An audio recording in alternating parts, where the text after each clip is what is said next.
Hi, good afternoon.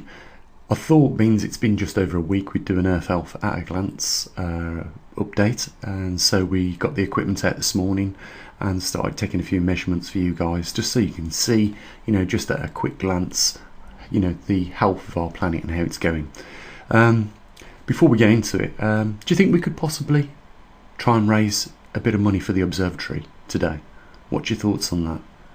Over 1,000 people will watch this upload, but probably less than 3 people will make a contribution towards what we do here. And we've got quite a bit of an investment in equipment, and we've got equipment all around the world.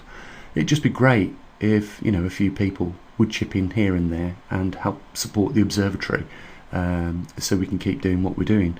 I think we do offer a valuable service, and as far as I'm aware, there isn't anyone else on YouTube, or there isn't another website that covers quite what we do, and we cover quite a bit.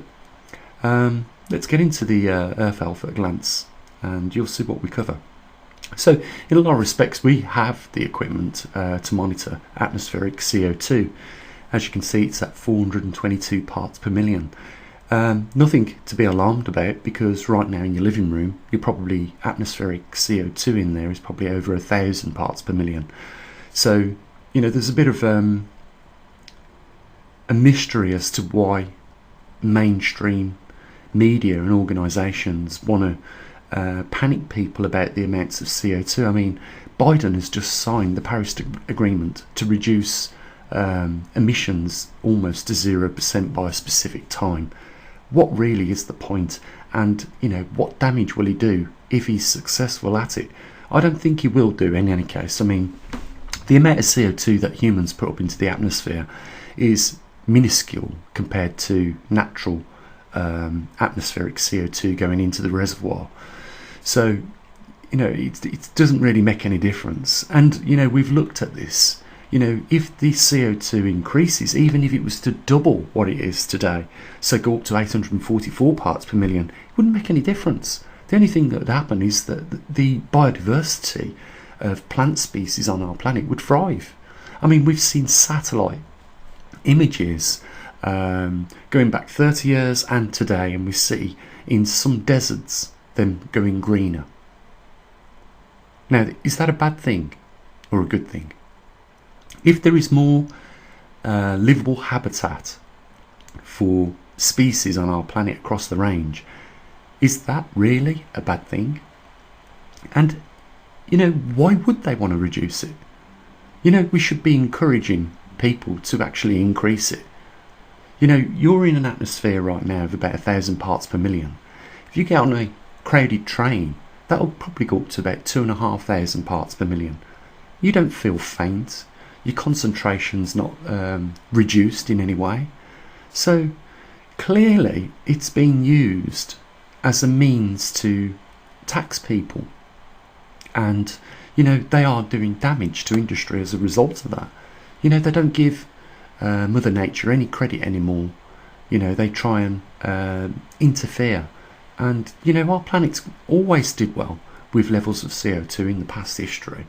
If you go back into prehistoric times, the levels of CO2 was in the thousands parts per million, and at one point our atmosphere consisted solely or majority of CO2. Excuse me. But over the time,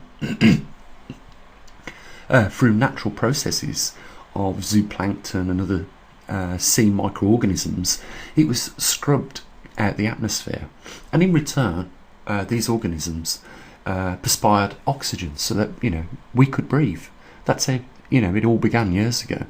So being concerned about the levels of CO2 today is a bit of a mystery for me. I don't know really why they're doing it, other than just to use it as a means to tax people. So moving on to atmospheric oxygen, you can see it's slightly less than what it was the last time we done it over a week ago.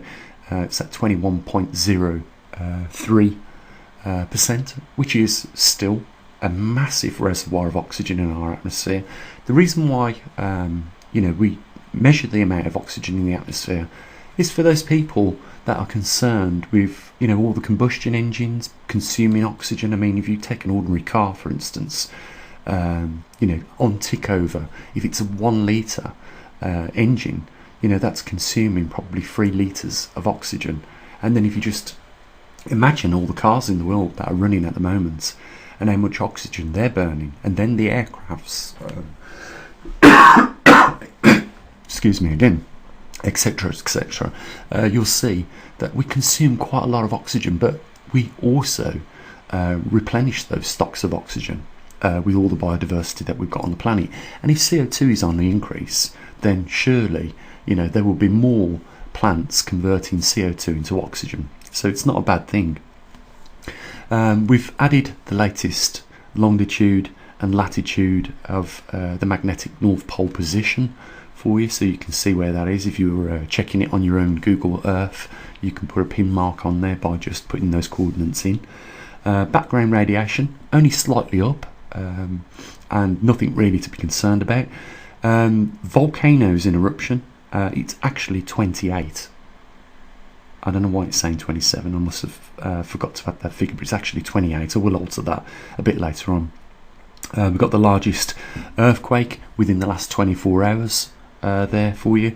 Muons per square metre per hour is 198, as you can see, and we have 2 sunspots on the surface of the sun at the moment.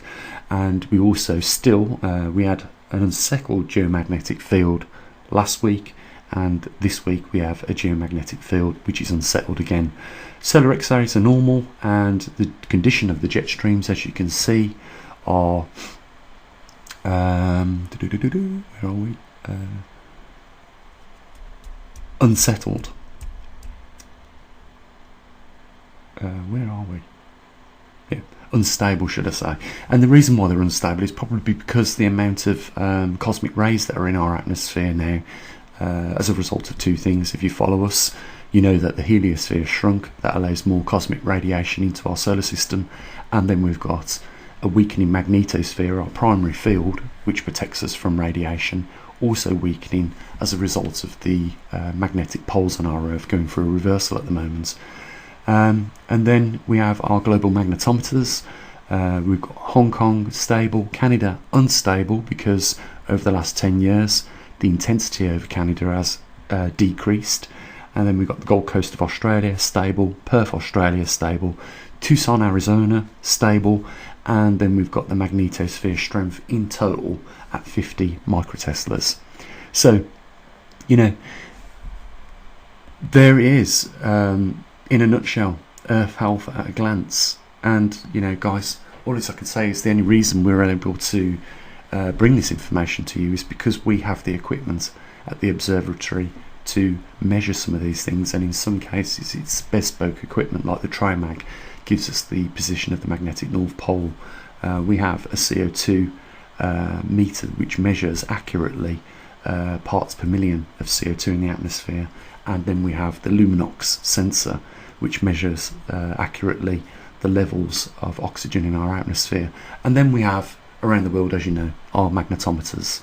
So we've got quite a bit of equipment, guys, and, you know, if I can just encourage you and say, I think that that is a reason to support this observatory.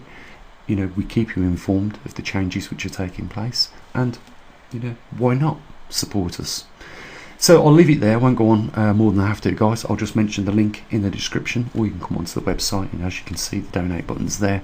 But, you know, 1,000 people will come onto this website today, YouTube, watch the video, and 95% or 99% of those will just ignore that link in the description, which is a bit of a shame, really, because I think, you know, we do justify, you know, a little bit of support.